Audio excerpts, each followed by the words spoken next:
Hello viewers, நான் Jose. யார் இந்த ஜெஃப்ரி எப்ஸ்டீன்? மிடில் கிளாஸ் ஆளாக இருந்த அமெரிக்காவில் வாழ்ந்துட்டு இருந்தவன் தான் இந்த எப்ஸ்டீன். குறுக்கு வழியில் பணம் சம்பாதிக்கணும், பணக்காரனாக ஆகணும் அப்படின்னு அமெரிக்காவில் இருக்கிற ரிச் பீப்புள்ஸ், வேர்ல்டில் இருக்கிற பெரிய பெரிய ஆளுங்க, பவர்ஃபுல் பீப்புள்ஸ்க்கெலாம் கேர்ள்ஸை அனுப்புறது தான் இவனோட கேவலமான வேலையே. இந்த வேலையை தான் பார்த்துட்டு இருந்திருக்கான் இந்த மான்ஸ்டர். சடனாக ஒரு ஐலாண்ட் வாங்குகிறான். அந்த ஐலாண்ட் ஃபுல்லாக பயங்கரமான செக்யூரிட்டி, டைட் செக்யூரிட்டியை வைக்கிறான். அதுவும் இவனோட நாலேஜ் இல்லாமல் யாரும் அந்த ஐலாண்டுக்குள்ளே வரவும் முடியாது, உள்ளே வரவும் முடியாது, வெளியில் போகவும் முடியாது. அந்த ஐலாண்டுக்குள்ளே வரவங்களாம் பார்த்திங்கன்னா பயங்கரமான ரிச் பீப்புள்ஸ் அப்படி தான் இருப்பாங்க. அவங்களாம் வரணுன்னா ஒன்று ஹெலிகாப்டர் மூலமாக உள்ளே வரணும், இல்லை ஷிப் மூலமாக உள்ளே வராங்க. ஹை சொசைட்டி பீப்புள்ஸ் தவிர வேறு யாரும் இங்கே உள்ளே வரவே முடியாது. அங்கே நிறைய அந்தளவுக்கு டைட்டான அந்தளவுக்கு செக்யூரிட்டி சிஸ்டம் வந்து இருக்குது. அங்கே நிறைய பில்டிங்ஸும் கட்டியிருக்கான், பங்கர்ஸும் கட்டி விட்டுருக்கான். சின்ன சின்ன குழந்தைங்க 9 இயர்ஸ்லேருந்து 10, 12, 16 இயர்ஸ் வரைக்கும் குழந்தைங்கள வந்து கூட்டிகிட்டு வந்து அந்த ஐலாண்டில் ஸ்டே பண்ண வச்சுருக்கான். இந்த குழந்தைங்களாம் அமெரிக்காவில் ரொம்ப கஷ்டப்படுற ஃபேமிலி. அவங்களுக்கெல்லாம் பணத்தாசை காட்டி மசாஜ் சென்டருக்கு அனுப்புங்க அப்படின்ற மாதிரி சொல்லி அவங்க இந்த குழந்தைங்களாம் ஏமாற்றி இந்த ஐலாண்டில் ஸ்டே பண்ண வச்சுருக்கான். இந்த குழந்தைங்களாம் வந்து மற்றவங்களால் அப்யூஸ் பண்ணப்பட்டிருக்காங்க.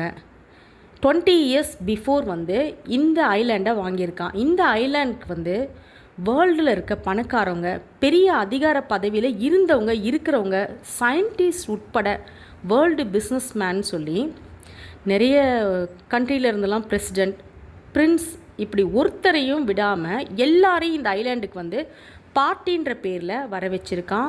அவங்களோட ஃபோட்டோஸ் எல்லாம் 2 lakhsக்கு அதிகமான ஃபோட்டோஸு, 2000 வீடியோஸும் எடுத்து வச்சுருக்கான்.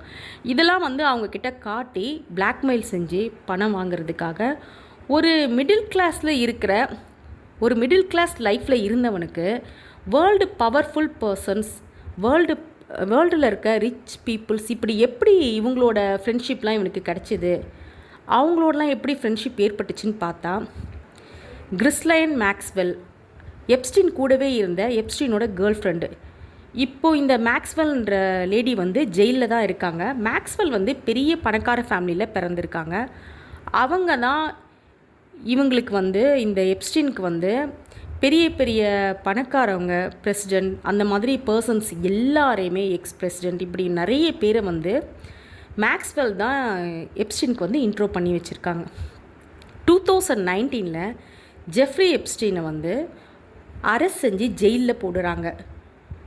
இந்த 2019 எப்ஸ்டீனை வந்து அரெஸ்ட் பண்ணுறதுக்கு காரணமாக இருந்த ஒரு பொண்ணு, அவங்க பேர் வந்து விர்ஜினா ஜெஃபர் அப்படின்ற பொண்ணு தான் எப்ஸ்டீனை வந்து அரெஸ்ட் பண்ணுறதுக்கு காரணமாக இருந்தாங்க. எப்படின்னா, அந்த பொண்ணு வந்து இந்த ஐலாண்டில் வந்து 16, 17 இயர்ஸில் அங்கே இருக்கும்போது நிறைய ரிச் பீப்புள்ஸ், ஒரு பிரின்ஸ் அப்படின்னு ஒருத்தராலையும் அவங்க வந்து நிறைய செக்ஸ் டார்ச்சரை வந்து அனுபவிச்சிருக்கா அந்த பொண்ணு.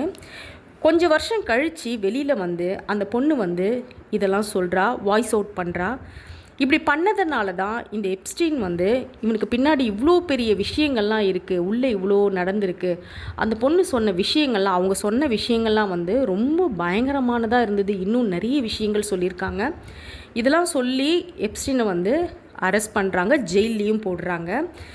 இவங்கள மாதிரி அந்த டைமில் வந்து நிறைய குழந்தைங்க வந்து அங்கே மாட்டிகிட்ருக்காங்க அப்படின்றதுலையும் அவங்க வந்து அங்கே சொல்கிறாங்க, எல்லாத்தையும் சொல்கிறாங்க அவங்க. இப்போ வந்து அந்த ஜெஃபர் வந்து உயிரோடு இல்லை. அந்த பொண்ணு வந்து சூசைட் பண்ணிக்கிட்டாங்க அப்படின்றாங்க.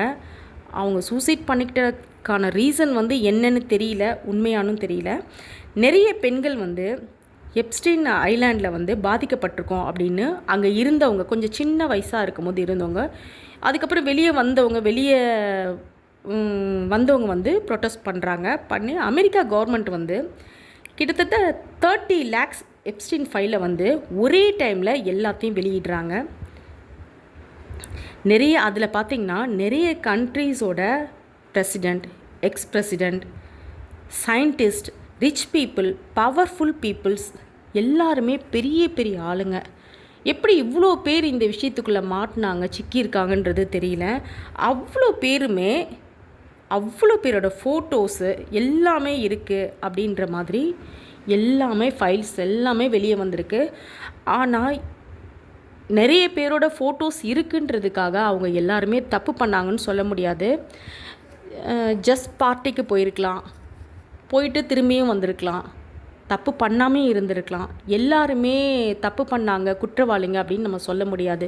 ஏன்னா ஃபோட்டோவில் இருக்கிறவங்க ஃபோட்டோவில் இருக்காங்க அப்படின்றதுக்காக அவங்களெலாம் தப்பு பண்ணாங்கன்னு நம்ம சொல்ல முடியாது. அது மட்டும் இல்லாமல் லாஸ்ட்டாக எப்ஸ்டீன் வந்து ஆகஸ்ட் 10th 2019 வந்து ஜெயிலில் வந்து சூசைட் பண்ணிக்கிறான். பட் இது சூசைட் தானா அப்படின்ற டவுட் வந்து அமெரிக்கா பீப்புள் மட்டும் இல்லை, உலக நாட்டில் இருக்க எல்லா மக்களுக்குமே அது ஒரு டவுட் இருக்குது. இதில் பார்த்திங்கன்னா வெளிவந்த நேம்ஸ் வந்து பாதி தான், மீதி வந்து வரவே இல்லை. இவ்வளோ ஃபைல்ஸை ஒரே டைமில் வெளியிட்டிருக்காங்க. இதை பார்த்து இதில் வெளிவந்த நேம்லாம் வந்து பாதி தான், மீதி வந்து வெளிவரலை. அது வந்து வெளிவராது அப்படின்றது எல்லாருக்குமே தெரியும். இந்த ஃபைல்ஸை எதுக்காக இப்போ ரிலீஸ் பண்ணாங்க? வேறு ஏதோ ஒரு பெரிய விஷயம், பயங்கரமான விஷயத்தை வந்து மறைக்கிறதுக்காக இந்த ஃபைல்ஸை வெளியிட்டிருக்காங்களா அப்படின்ற டவுட்டும் இருக்குது. இது மட்டும் இல்லை, இந்த எப்ஸ்டீன் ஃபைல்குள்ளே அந்த ஐலாண்டில் இன்னும் வெளிவராத பயங்கரம் சீக்ரெட்ஸ் என்னவா இருக்கும்? இதெல்லாம் வந்து காடுக்கு தான் தெரியும், நம்மளுக்கு தெரியாது. இன்னும் மேக்ஸ்வெல் எப்ஸ்டீனோட கேர்ள் ஃப்ரெண்டு அவங்க வந்து ஜெயிலில் தான் இருக்காங்க. அவங்க வந்து வாயை திறந்தால் தான் இன்னும் நிறைய வெளிவராத பயங்கரமான விஷயங்கள், சீக்ரெட்ஸ்லாம் கண்டிப்பாக வெளியே வரும். பட் ஆனால் இது வந்து பாசிபிளா அப்படின்றது தெரியல. நெக்ஸ்ட் வீடியோவில் பார்க்கலாம். பை.